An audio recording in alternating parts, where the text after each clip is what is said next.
ओम नमः शिवाय, जय महाकाल। आप सबको पता है राजस्थान के पुष्कर में गुरुजी की कथा चल रही। कल जब मैं सुन रहा था तो उसी कथा के अंदर गुरुदेव ने एक नया उपाय बताया है जो कि आपके जीवन की सारी तकलीफों को दूर करेगा, सारे कष्ट आपके जीवन के खत्म हो जाएंगे। पूज्य गुरुजी की कथा से सुन करके और समझ करके पूरे उपाय को बड़े ही विस्तार से बताऊंगा। लकुलेश महादेव वाला ये जो उपाय है बहुत ही अचूक उपाय है, सभी लोगों को करना चाहिए और आपकी जो भी समस्या तकलीफ होगी वो पूरी खत्म जरूर हो जाएगी।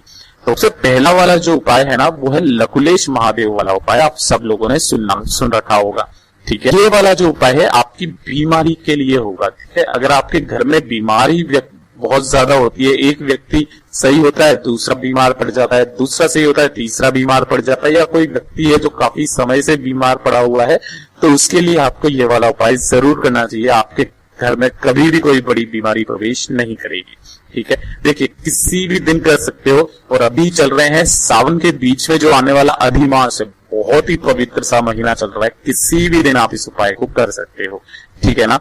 ध्यान से सुनना, आपको लेनी होगी मात्र एक बेलपत्र।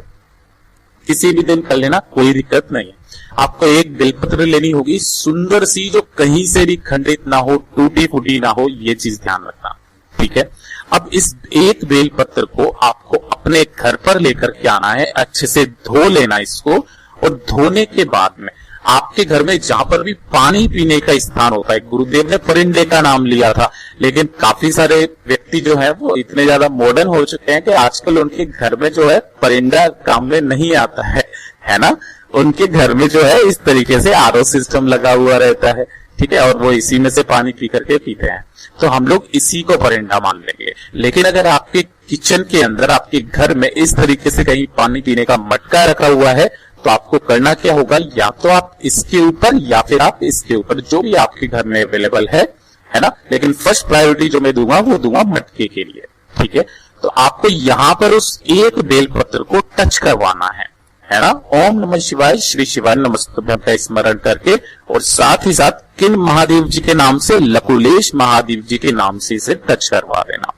टच करवा दोगे, टच करवाने के बाद आपको करना क्या होगा, इस एक बेलपत्र को लेकर के आपके पूरे घर में आपको फिरना होगा, है ना। जितने भी कमरे हैं, जितने भी वॉर्डरूम है, सभी में घूमना होगा।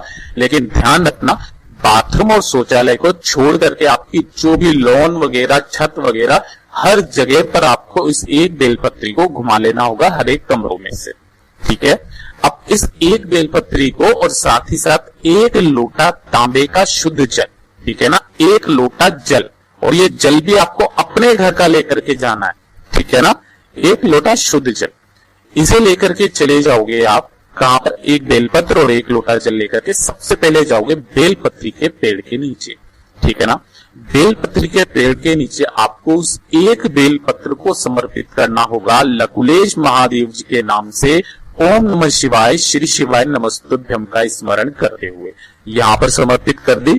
और समर्पित करने के बाद में यहाँ पर आपको कामना करनी है बीमारियों से संबंधित, आपके घर में कभी कोई बड़ी बीमारी ना हो, आपके शरीर में ना हो, जिसी भी आपको विनती करनी है आपको यहाँ पर विनती कर लेनी है, ठीक है। अब यहाँ से उसी बेलपत्र को वापस उठाना है। पहले तो बेलपत्र आपने कहाँ समर्पित किया, बेलपत्र की पेड़ की जड़ों में, फिर उस बेलपत्र को उठाना वहां से, और उठा करके और उस एक लोटे को यहां समर्पित नहीं करना, इन दोनों चीजों को यहां पर लेकर के आना है महादेव जी के मंदिर शिवलिंग के पास में, है ना। सबसे अच्छा समय बताता हूं, प्रदोष काल का समय है जब आप इस उपाय को करेंगे, ठीक है। ध्यान से सुनना, यहां पर सबसे पहले आपको उस एक बेलपत्र को समर्पित करना होगा। लेकिन ध्यान रखना, बेलपत्र को समर्पित करने का भी एक तरीका है। किस तरीके से करना है कि जो पत्ती का मुख होगा ना वो अपनी तरफ होगा। ये जो बड़ी वाली पत्ती है ना ये होगी आपके अपनी तरफ, और डंडी होगी आपसे विपरीत दिशा में। वैसे हम कैसे समर्पित करते थे, डंडी होती थी माता अशोक सुंदरी की तरफ में, ठीक है ना। इस वाले उपाय में आपको ऐसे समर्पित करना होगा, डंडी होगी आपसे विपरीत दिशा में, ठीक है। और इसे समर्पित करना होगा आपको लकुलेश महादेव जी के नाम से समर्पित कर देना। और उसके बाद में लकुलेश महादेव जी के नाम से ही एक लोटा शुद्ध जल मेरे देव आदिदेव महादेव जी के ऊपर, ठीक इसी पत्ती के ऊपर, कहीं और नहीं गिरना चाहिए, इसी बेल पत्र के ऊपर आपको समर्पित करना होगा ओम नमः शिवाय श्री शिवाय नमस्तुभ्यं का स्मरण करते हुए। ठीक है ना। जब आप समर्पित कर देंगे तो ये जल बहता बहता जलाधारी से नीचे की तरफ आएगा।